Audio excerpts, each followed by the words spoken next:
Sa ibang balita naman, mga biktima ng sunog sa pabrika ng tsinelas Manufacturing Corporation nakilala na ayon sa pambansang pulisya.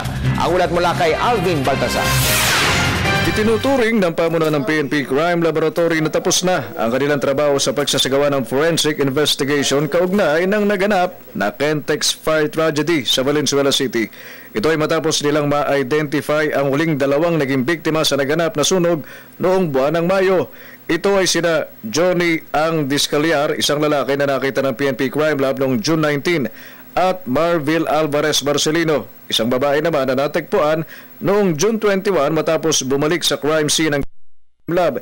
Sinabi ni PNP Crime Laboratory Deputy Director Police Senior Superintendent Emmanuel Aranas na ngayon ay nasa 74 na ang tala nila sa mga nasawi sa Kentex Fire at tugma na ito sa bilang ng mga nakalistang claimants. Sila yung huling dalawa na na-identify at naibigay na namin sa family yung mga documents na nararapat. Sa 74 na naging biktima ng sunog, 70 dito ang nakilala sa pamamagitan ng pagsasagawa ng DNA testing, habang ang 3 ay physically identified, habang ang isa pang biktima ay hindi na talaga makilala dahil sunog ang buong katawan nito, kaya tinawag na lamang nila itong si victim number 35. Sinabi ni Aranas na ginawa na nila ang lahat ng paraan para malaman ang identity ni victim number 35, pero wala talaga umano silang makuwang kahit anong parte o bahagi ng katawan nito na maaaring isailalim sa DNA test.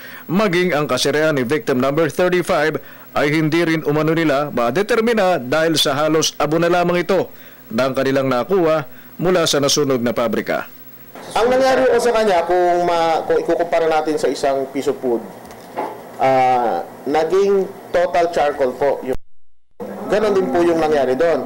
Kasi kuminsan po sa burn, kahit sinasabi nating charred ang isang body, yung pong loob ng buto, po pwede pang may tissue na viable for DNA extraction. Eh sa kanya po kasi ay talagang hanggang loob ay burn, totally burn talaga. Para sa Telebisyon ng Bayan, Alvin Baltazar.